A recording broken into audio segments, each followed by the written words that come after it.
Salat itu tidak mudah kecuali bagi orang khusyuk. Siapa orang khusyuk itu? Ayat 46-nya. Cara pertama, alladzina yadhunnuna annahum mulaqu rabbihim. Kalau Anda ingin khusyuk dalam salat, rasakan saat akan salat bahwa Anda akan berhadapan menghadap Allah Subhanahu wa taala. Ketika mendengar panggilan dari masjid, Anda akan menghadap, maka kenakan pakaian terbaikmu. Pakaian terbaikmu. Kedua, Quran surah kelima ayat yang ke-6. Hai orang-orang beriman, kalau ingin salat, sempurnakan wudunya.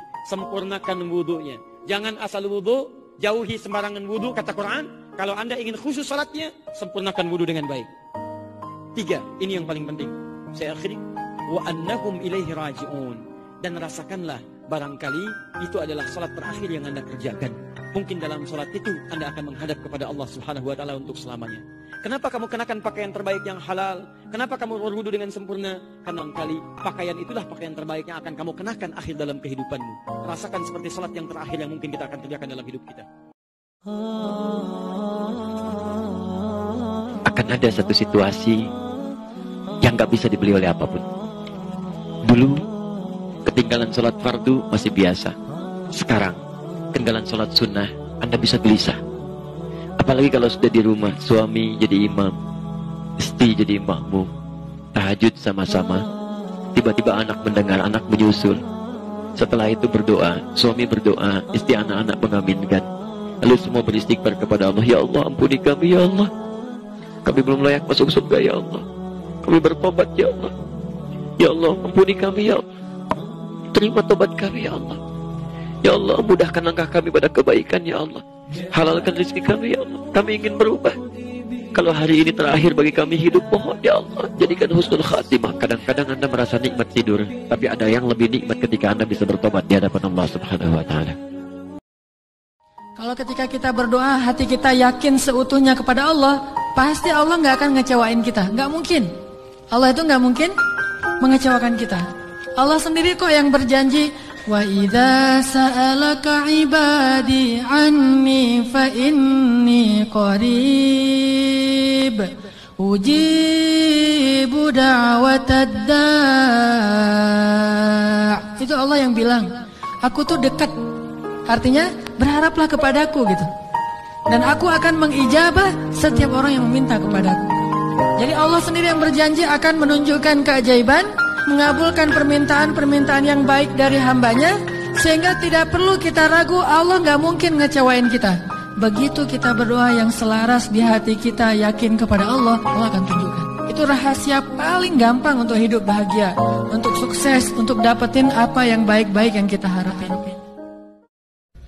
Dan kalau di dunia kita mempersiapkan segala sesuatu, harusnya di akhirat kita juga mempersiapkan segala sesuatu.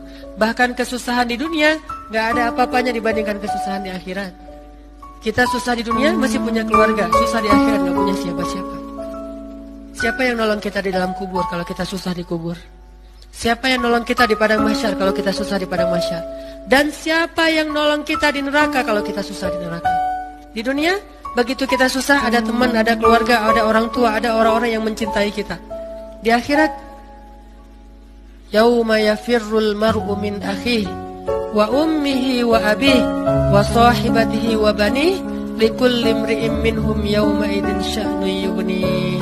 Pada hari itu semua orang sibuk dengan urusannya sendiri. Kata beliau, aku tahu rezekiku tidak akan diambil orang lain. Karena itu hatiku selalu tenang. Untuk apa ribut? Kalau bagianku pasti sampai. Kalau bukan bagianku tidak akan sampai. Biar dia muter-muter nyari jalan, tidak akan dapat. Aku tahu amalku tidak akan dikerjakan orang lain. Gak mungkin orang wakili aku untuk sholat malam, untuk baca Quran, jenguk orang sakit, gak mungkin. Aku tahu amalku tidak akan dikerjakan orang lain. Karena itu aku sibuk beramal saleh. Karena aku butuh itu. Aku tahu Allah Ta'ala selalu memperhatikanku. Karena itulah aku malu jika Allah melihatku dalam maksiat.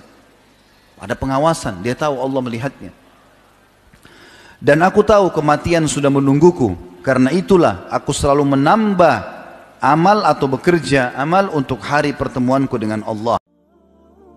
Kalau Anda sedang menunaikan qiyam tarawih itu, maka di sela-selanya isi dengan ihtisab, bermuhasabah, evaluasi diri kita. Kira-kira sampai sholat itu, ya berapa banyak dosa pernah kita kerjakan sampai kita rukuk dan sujud itu. Saat Anda rukuk, apalagi sujud, ya, Subhanakallahumma wa bihamdika Allahumma ighfirli. Maha suci Engkau ya Allah. Hamba memujimu. Ampuni hamba ya Allah. Ampuni hamba ya Allah. Allahumma ighfirli. Begitu Anda mengucapkan Allahumma ighfirli, seketika coba diingat-ingat, hadirkan suasananya. Sebetulnya Anda pernah berbuat dosa apa dari balik sampai Anda sujud itu, sampai Anda meminta kepada Allah untuk diampuni. Coba ingat-ingat, ya. Hadirkan suasana itu. Itu akan dihisab. Bahkan setiap Anda salam, Anda tenang, Anda ucapkan Allahumma innaka afuwwun tuhibbul afwa fa'fu anni.